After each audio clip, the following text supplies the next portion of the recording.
Olá, muito boa noite. Sejam todos bem-vindos ao Equilibre-se dessa semana. E hoje o nosso assunto será pragas urbanas e o impacto na saúde pública. Por isso, nós viemos até a URI para conversar com a professora do curso de Ciências Biológicas, ela que é doutora em Ecologia e Recursos Naturais, professora Rosane Maria Restelo. Prof. Rosane, muito obrigada pela sua recepção aqui na universidade.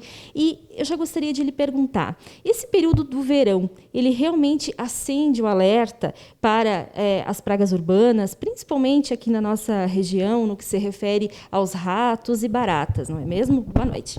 Boa noite, obrigada pela oportunidade. E nós precisamos pensar o seguinte: as temperaturas altas, né, sempre propiciam, né, melhor desenvolvimento para qualquer animal. Então, chegando o verão, e nós ainda nesse período de seca, né, com temperaturas extremas, o ciclo de vida, principalmente dos insetos, ele diminui muito, ele é muito rápido, de ovo até ele ficar adulto. Então, isso faz com que eles se proliferem acentuadamente no verão. E quando você fala, né, que acende, né, assim, alguma coisa a gente precisa fazer, né? É justamente por isso, porque a gente precisa tomar algumas atitudes para impedir essa proliferação. Mas, sem sombra de dúvida, em épocas de mudanças climáticas globais, né, de eventos extremos, né, inseto é o que melhor se adapta a essa questão. Então, eles vão se proliferar, vão colocar mais ovos e, sem sombra de dúvida, o tempo, né, até eles ficarem adultos diminui bastante. Então, isso faz com que, né, eles se proliferem muito. E eu vou aproveitar para dizer o seguinte também: a temperatura ajuda. Mas a gente não pode esquecer também que nós temos, né, falta de inimigos naturais. Porque se hoje a gente pensar, né, quem se alimentam desses insetos que poderiam fazer a diminuição deste grupo que está aí, né? Desde anfíbios, sapos, a gente não vê mais sapo por aí, né? Rã. Aves, né? Então, a falta de inimigos naturais, atrelado também a essa questão, né, de aumento de temperatura, de desmatamento, né, de incêndios, tudo isso ajuda fazendo com que esses grupos de animais acabem se proliferando. Perfeito, prof. E outro fator essencial são as questões, outras condições que auxiliam nisso tudo, que é a limpeza, ou no caso, um excesso de sujeira, enfim, ou questão de alimentos, né, que possibilitam que eles se multipliquem. Isso. A gente sempre diz assim, né, que para praga urbana em geral, né, a gente diz que precisam 4 As: acesso, alimento, abrigo e água. Tendo isso, é um prato cheio para eles. Tudo que eles precisam está aí. Então, o cuidado, né, no acondicionamento adequado do lixo, né, no descarte de resíduos sólidos para que não acumule, para que não dê chance, né, de espaço para que eles venham a se proliferar, acaba ajudando muito, né, e com isso também, né, pode ajudar a diminuir essa proliferação. Então, são questões que, atreladas à temperatura, mas não só ela, né, nós temos uma questão exatamente de limpeza e conservação de todas as áreas. Bom, prof, a questão, falando, né, do saneamento também ali, do tratamento de esgoto, que na nossa região, praticamente em todos os municípios, não há tratamento de esgoto. Então, isso também contribui muito, né, para essa proliferação. Na realidade, veja bem, né, todos os dejetos, né, domésticos, os resíduos domésticos, acabam caindo nas bocas de lobo, né? Então, aí você tem aquilo que eu disse para você, né? Você tem lugar escuro para completar, é úmido e tem alimento para esses bichos. Então, é óbvio que isso acaba ajudando, né, nessa proliferação. Né? Então, essa questão, o acúmulo desses resíduos nesses espaços, também ajuda a proliferar, principalmente barata, né, e rato, no caso. Né? São esses os dois mais que gostam bastante desse espaço. Né? Perfeito. E, prof, uma coisa que chama atenção também é que, além de eles causarem assim um certo espanto em muitas pessoas, né? Ninguém gosta de se deparar com eles dentro de casa, no espaço da casa. Mas, além disso, ele causa impactos à saúde também. Então, eu gostaria que você falasse um pouquinho isso. O que pode causar caso não houver aí um controle? Olha, né, pensar um pouquinho nas baratas. Né? As baratas, elas chegam nas nossas casas, elas podem chegar pela janela, né, voando, mas muitas delas chegam exatamente aonde? Pelos ralos. Né? Então, o ralo do banheiro, da pia, do tanque, né? São espaços onde elas acabam né? Chegando dentro das nossas casas.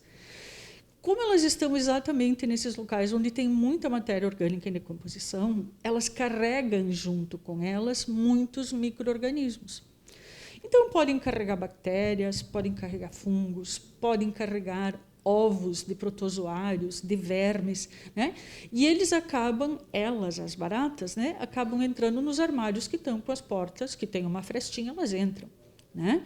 Então, elas circulam por entre esses espaços, né? E um alimento que esteja em casa, que não esteja bem acondicionado, para ela é alimento também, né?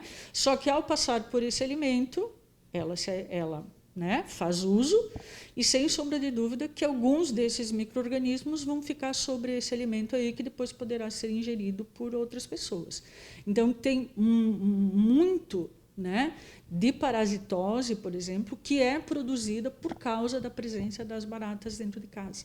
Então, a grande saída é o quê? Acondicionar muito bem os alimentos. Né?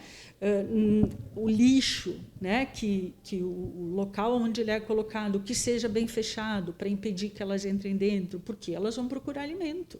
Né? Só que para elas é alimento, mas para nós poderá trazer um dano, né? Que são essas doenças que elas podem vincular justamente por passarem nesses espaços que têm, né, micro-organismos. Da mesma forma, a gente pode pensar nos ratos. Né? Se for área rural, a gente até diz que é mais comum encontrar os ratos de telhado, né? Mas em área urbana são as ratazanas mesmo, esses que estão também por aí, e facilmente eles acabam adentrando dentro de casa. Eles buscam sempre o quê? Água, alimento e abrigo. Então, a grande sacada é impedir esses acessos, né? Não deixar o alimento, não deixar a água, né? Para poder fazer esse controle. E nós temos aqui, né, a gente pode dizer, qual é o grande problema do rato para nós aqui?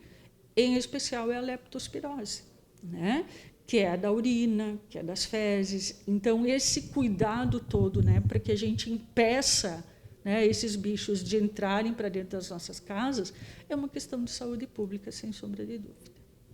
Bom, prof, e no que se refere a outras medidas, além dessa questão que é essencial, sem sombra de dúvidas, mas que, ao perceber, né, as pessoas se depararam, mesmo com cuidados intensivos, limpeza, o que pode ser feito também, quem acionar nesses casos? Sim. Antes do acionar, eu acho que é importante a gente pensar assim. Às vezes, lá na nossa casa, tem um azulejo quebradinho, o rodapé com folga, uma lajota que quebrou, né? Isso são espaços, por exemplo, para a barata se esconder. Então, além do cuidado, né, com os alimentos e acondicionar bem o resíduo sólido, é cuidar desses espaços para impedir locais de abrigo. Né? Porque, como a gente, né, conversou antes, as baratas elas são ativas à noite. Né? Então, durante o dia, elas vão ficar escondidas nesses espaços que você pode ter dentro da sua casa. Né? E é ali que elas vão fazer a postura dos seus ovos. Né? E que em 30 dias vão ter filhotes novos. Geralmente, eles podem pôr assim, numa média de até 100 ovos, entende? Então, é muito, por mais que leve, né, em torno de 30 dias. Quando o aumento da temperatura for maior, pode levar um tempinho menos, mas a proliferação delas, a reprodução delas é muito rápida. Então, são espaços que elas acabam se escondendo, né, ou dentro de armário, coisa assim. Então, o cuidado, né, com isso, o fazer a limpeza, né, se enxergar que dentro de um armário tem manchas escuras, ou elas colocam ovos dentro do que a gente chama oteca, parece um feijãozinho, um pouquinho maior, grudadinho nas portas. Poxa, isso é sinal de barata. Então, limpar, né, fazer a higienização disso tudo. E, claro, em casos mais graves, há necessidade de fazer detetização, né? Mas aí, assim, precisa cuidar, né? Quem é a empresa que vai fazer, né? Se ela segue todos os rituais, né, de segurança, para quem mora na casa, pelo resíduo que pode ficar, enfim, se está seguindo a legislação. Então, é legal, mas só cuidar, né, quem seria a pessoa que vai fazer esse tipo de trabalho, né, e que adianta consideravelmente, sem sombra de dúvida. Perfeito, prof. E falando nessa questão que a prof já estava pontuando em relação a alguns hábitos e também características específicas. No caso da barata, ela pode passar dias sem se alimentar, sem beber, né? Enfim, isso... E também o tempo de vida dela, se você pudesse pontuar um pouquinho dessas características. As baratas, elas podem ficar sem se alimentar até 15 dias. Então, elas podem ficar escondidinhas lá no armário, na fresta, no tijolo ali rompido, né? E tudo bem. Então, dos insetos, a barata é aquela que consegue se adaptar às condições mais adversas que tem. Elas são extremamente resistentes. Então, né, é um grupo que é difícil de exterminar, inclusive. E ela pode viver até 3 anos. Uma barata pode viver até 3 anos. Claro, né? Se ninguém chegar com chinelo, for detetizar e tal. Se deixar ela normal, a gente conhece que ela pode viver até 3 anos. E nesses 3 anos, para a gente ter uma ideia assim, né? Cada fêmea pode pôr em torno de ter 800 filhotes. Então, a capacidade reprodutiva delas é muito grande, né? E segundo, elas também são onívoras, quer dizer, elas se alimentam de tudo, né? Então, não é que ela vai lá na sua casa à procura especialmente de algo, né? Não, claro que ela prefere alimentos gordurosos, carboidratos, né? Mas daqui a pouco ela está se alimentando do papel, daqui a pouco, né? Então, por quê? Nós chamamos isso, ela se alimenta de tudo e por isso eles são considerados onívoros.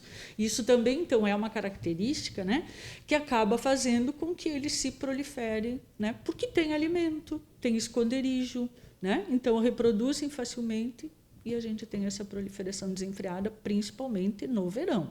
Não é que no inverno elas vão desaparecer, né? Elas vão continuar, só que reduz a capacidade reprodutiva, né? Diminui o tempo, né, de ovo até adulto, e aí parece que elas somem, mas elas não somem, não. Quem tem barata em casa sabe que elas continuam o ano inteiro, né? Então, essas medidas, claro que elas precisam ser mais eficientes ou serem feitas todo dia, vamos dizer assim, né, na época de verão, mas depois elas têm que ser seguidas durante o ano inteiro, senão não vai funcionar mesmo. E o uso de alguns itens, alguns produtos, digamos assim, que são fáceis de encontrar, né? Alguns inseticidas, isso também contribui no caso delas ou não é uma eficácia tão grande? Olha, existe muita substância à venda, né, nas lojas especializadas. É aquilo, faz efeito naquele dia que você passou. Certamente o indivíduo usa um determinado produto, na manhã seguinte ele vai encontrar o seu chão forrado de barata, né? Mas não atingiu a causa, né? Lá, então, por quê? É aquelas que saíram para se alimentar, que acabaram ingerindo esse produto. Então, ajuda, claro, diminui, mas eu acho que a medida eficiente mesmo em locais com muito é a detetização, porque daí ela vai exatamente naqueles espaços, como eu te falei, né? Importantíssimo, vedar os ralos, que às vezes as pessoas não se dão conta disso também, né? Que é pelo ralo que ela sobe. Mas daqui a pouco é no rodapé, é no azulejo rachadinho, né? Então, ali, quando você usa um produto, né? Às vezes colocam determinados alimentos, ela vai comer. Então, é aquela que veio ali comer. As outras que estão por lá continuam a sua vidinha assim. Então, né? Ameniza um pouquinho, mas não resolve. Então, sem sombra de dúvida, acho que teria que ver, né, com uma empresa, com pessoas que são, né, especializadas nessa ação para fazer a detetização, sem sombra de dúvida. Bom, prof. E na questão dos ratos também, né? Questão de algumas armadilhas, enfim, o que também pode ser feito posteriormente, claro, Claro. Sem sombra de dúvida, não adianta, né, a gente usar só o veneninho lá, né, a substância para matar. para repelir, muitas vezes, né, se você não cuidar da limpeza. Então, as coisas precisam andar juntas. Da mesma forma que com baratas, para os ratos também existem várias armadilhas que podem ser colocadas e que têm funcionado, né, que o pessoal usa, é comum usar principalmente no meio rural, né? Mas é aquilo, vedar espaços para que eles não entrem dentro de casa. Né? Então, isso são cuidados que você tem que ter. Né? Então, daqui a pouco eu uso uma armadilha, tá? Pego, né, 3, 4 ratos, achei que resolveu. Mas daqui a pouco, lá na minha casa, tem um vão, tem, né, uma fresta, algo por onde eles podem entrar. Então, precisa fazer essas duas coisas juntos. Impedir o acesso. Né? Porque a gente sempre lembra, eles precisam de acesso, de água, de alimento. Né? Então, você precisa cuidar dessas 3 coisinhas aí. E lógico que, da mesma forma que detetiza para inseto, tem detetização para desratização, né? Que aí, claro, são outros produtos, que exige todo um certo, né, uma certa dinâmica de quem faz, cuidados com quem está em casa, né? Então, tudo isso precisa ter bastante cuidado. Por isso, sempre buscar, né, pessoas especializadas para fazer esse trabalho. Perfeito, prof. Então, para a gente ir para o encerramento, assim, eu acho que vale reforçar, então, esse cuidado, que é uma postura que tem que ter cada família nas suas casas, um cuidado específico, né? Não é somente, por exemplo, do poder público como em si, que também tem a sua competência, mas, nesse caso, todo mundo é responsável. Isso, exatamente. Você falou tudo já, né? Na realidade, o que a gente precisa? Né? Cada um precisa se responsabilizar pelo seu espaço. Né? Poder público, secretarias, enfim, é responsabilidade daquele outro.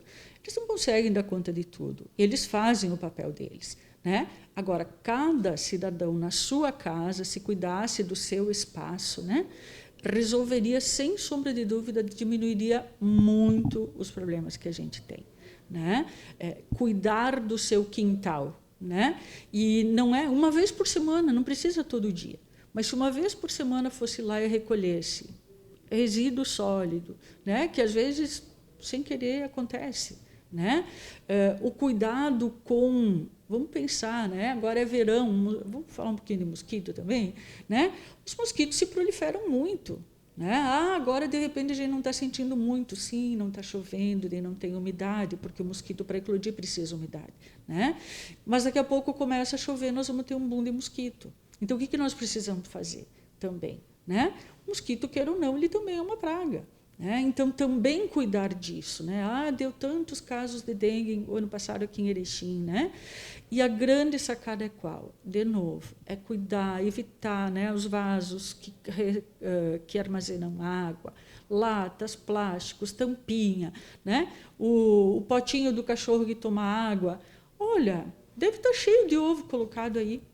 Mas eles resistem até 360 dias sem água. Né? No momento que vier água, eles vão eclodir. E questão de 7, 10 dias, no máximo, já tem adulto. Então, é muito fácil a contaminação. Então, a gente precisa pensar assim, né? Cada um de nós é responsável, né, por mantermos as coisas limpas, asseadas, né, por um grande motivo, por uma questão de saúde. Né? Então, se eu fizer isso, eu vou estar cuidando da minha saúde e certamente do meu vizinho, porque o respingo vai estar aí também, né? Porque no caso dos mosquitos, as baratas, né, elas não vão ficar só na minha casa, elas vão andar por aí. Então, se todo mundo fizer a sua parte, certamente vai diminuir bastante. Né? E tudo passa por uma questão de acondicionar adequadamente o lixo, resíduo sólido, né? Cuidar da vedação dos espaços, isso resolveria, sem sombra de dúvida, esses problemas que a gente tem agora. Prof. Rosane, muito obrigada novamente pela sua participação aqui no Equilibre-se. E desse modo nós encerramos o programa desta semana, reforçando a todos, então, a importância desse cuidado permanente em cada casa, cada um fazendo a sua parte, que vai fazer toda a diferença na saúde como um todo. Tenham todos um excelente fim de semana.